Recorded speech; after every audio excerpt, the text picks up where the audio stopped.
पूरा स्टेडियम जिस तरह अप्रिशिएट कर रहा था, कमेंटेटर्स अप्रिशिएट कर रहे थे, तारीफ कर रहे थे कि क्रीज का जिस तरह इस्तेमाल कर रहा है, अगर पीछे पड़ी गेंद को भी मार रहा है मिड विकेट पे, तो क्रीज का पीछे जाके बड़ा खूबसूरत मुजाहरा, फिर स्टेट में जो दो एक छक्का और एक चौका, he was amazing against fast bowlers, against spinner. Spin को बहुत अच्छा खेलता है, स्वीप शॉट भी है बड़ी लाजवाब, एंडरसन को भी बड़ा अच्छा कट किया। तो सारी अप्रिसिएशन जनाब इसने समेटनी है, और he was well set, he was well set for maybe you never know a century on a very first inning of his career. But marine जो इनिंग्स थी वो it was cut short by blunder of Jadeja. Actually Jadeja called him, then he said okay no, फिर उस पर गुस्सा भी कर रहा है, पता नहीं किस चीज का गुस्सा कर रहा था। एनीवेज मैच की सूरत जो है 326, 5 खिलाड़ी आउट है, बड़ा अच्छा टोटल हो गया, और 2 सेंचुरियां हैं जी। जडेजा सेंचुरी करके भी नॉट आउट खड़ा हुआ है, और Rohit Sharma once again you live by the sword you die by the sword.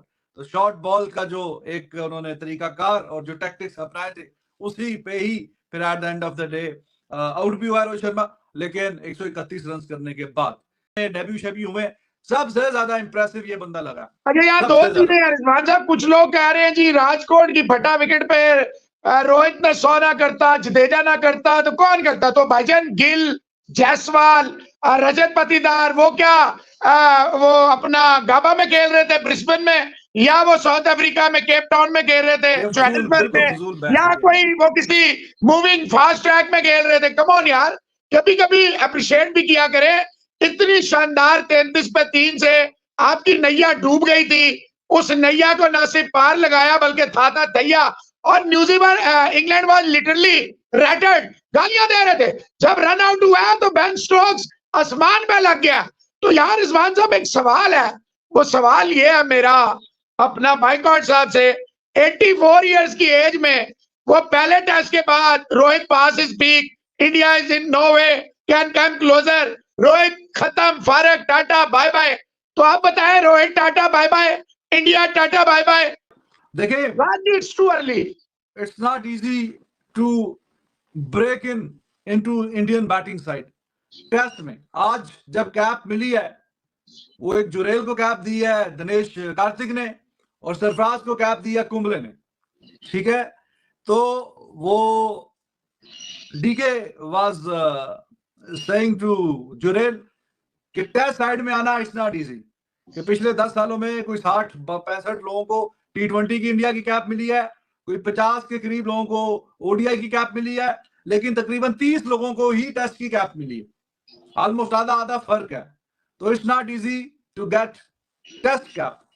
Test में की टीम में आना ये बड़ा मतलब मुश्किल है। अपनी कंट्री की नेशनल साइड पे किसी भी T20 में या वनडे में भी आना मुश्किल होता है, लेकिन उसको आप डबल कर लें टेस्ट क्रिकेट में, तो वो ज्यादा मुश्किल होता है टेस्ट क्रिकेट में आना। इसलिए आधे लोगों को बनिस्बत के वाइट बॉल के चांस मिले हैं पिछले 10 साल में इंडिया की जानिब से टेस्ट क्रिकेट में, तो उसको बड़ी मुबारकबाद दे रहा था।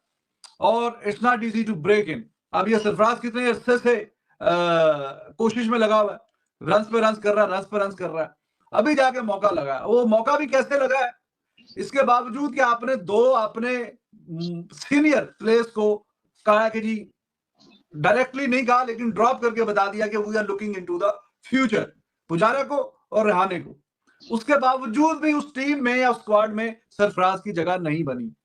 इसकी जगह जो बनी है, एक तो Virat Kohli is not available, वो भी पहले टेस्ट में आपने इसको नहीं रखा था, पहले टेस्ट में ये नहीं था इस इंग्लैंड वाली में।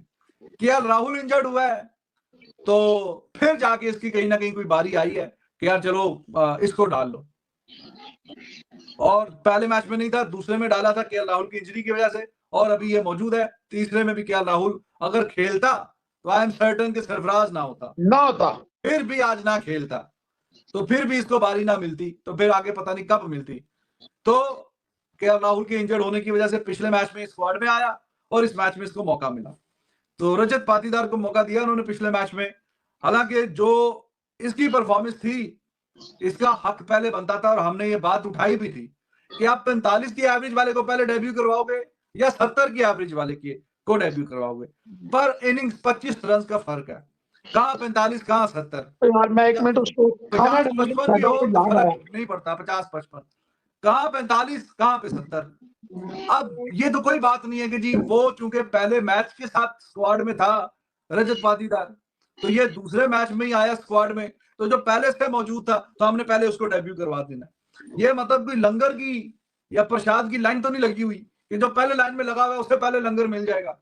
भाई जो आपके पास पहले वो नहीं था, पहले मैच में दूसरे में ही आया था, तो आपने फिर देखना होता है कि आप चूंकि पहले में ये नहीं था, अब दूसरे में है, आप दो बंदे हैं, दोनों में से हमने एक सिलेक्ट करना, तो आप उसी को सिलेक्ट करें कि जिसका ज्यादा अच्छा रिकॉर्ड है, जिसके ज्यादा अच्छे रन हैं, जो ज्यादा बेहतर और कंसिस्टेंट परफॉर्मर है, तो वो सरफराज था। पिछले मैच में भी इसका हक बनता था। तो गाइज कैसे आप लोग, उम्मीद आप लोग अच्छे होंगे। सो इंडिया वर्सेस इंग्लैंड का थर्ड टेस्ट का फर्स्ट डे कंप्लीट हो गया है और इंडिया 326 रन बना लिए इंडिया ने 5 विकेटों के नुकसान पर, और रविंद्र जडेजा ने कमाल की बल्लेबाजी की है, 110 रन बनाए हैं और अभी भी नॉट आउट खड़े हैं। रोहित शर्मा ने भी अच्छी पारी खेली और फिर अपनी विकेट पेश करके चले गए, 131 रन की अच्छी इनिंग। सरफराज अनलकी रहे, वो रन आउट हो गए, उन्होंने भी अच्छी इनिंग खेली, 62 रनों की, थोड़ी मिसकम्युनिकेशन हुई। इंडिया काफ़ी अच्छी पोजीशन में इस समय। पाकिस्तान की मीडिया का इसके ऊपर क्या रिएक्शन है, चलिए देखते हैं। अभी इसके लिए बेहतर हो गया कि केएल राहुल नहीं था, वरना ये अभी भी इसका डेब्यू ना मिलता। और आपने देख लिया, he was looking so good. शुरू के जो पहला खाता खुला है, 3 रन आए हैं, उसके बाद मुड़ के नहीं देखा।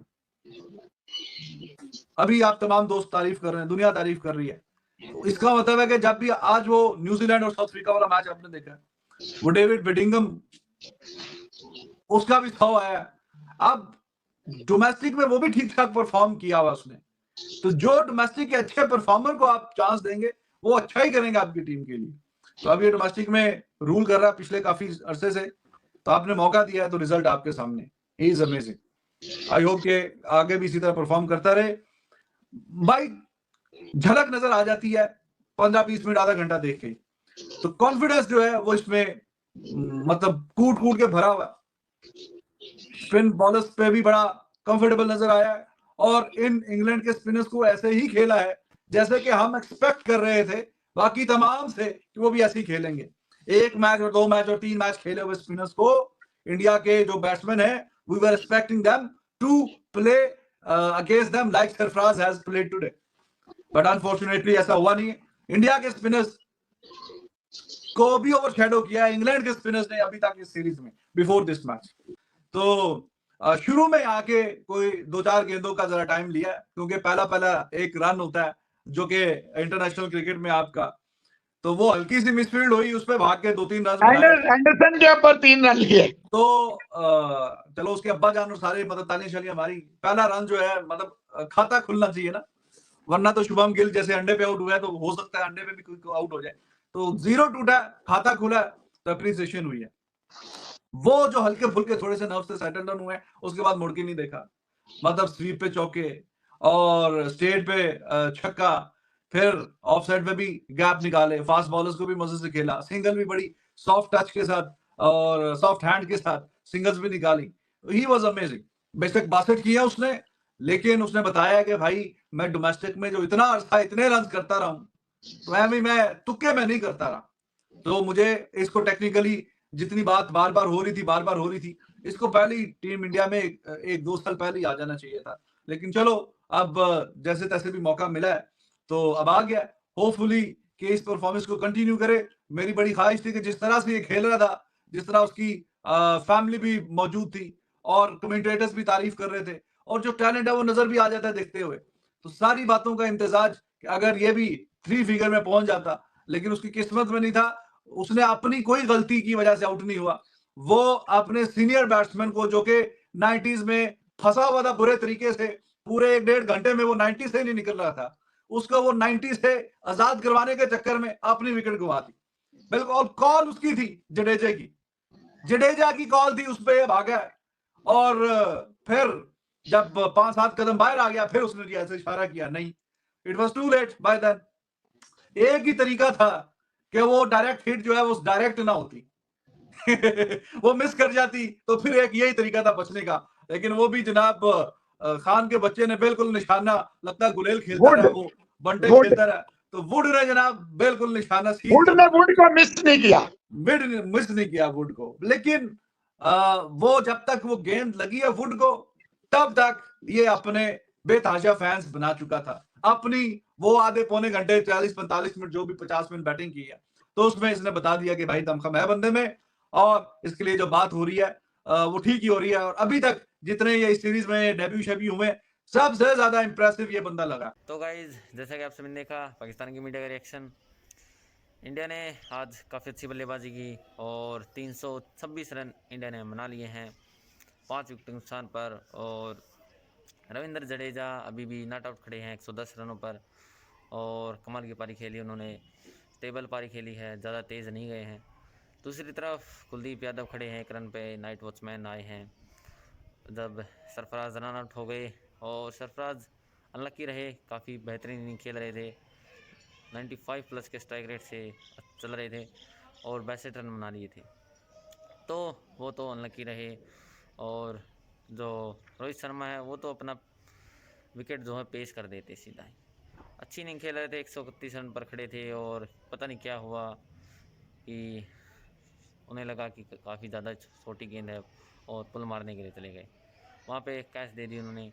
और मार्कवुड जिन्होंने 3 विकेटें ली हैं और गेंदबाजी ज़्यादा कुछ खास हुई नहीं है आज इंग्लैंड की तरफ से।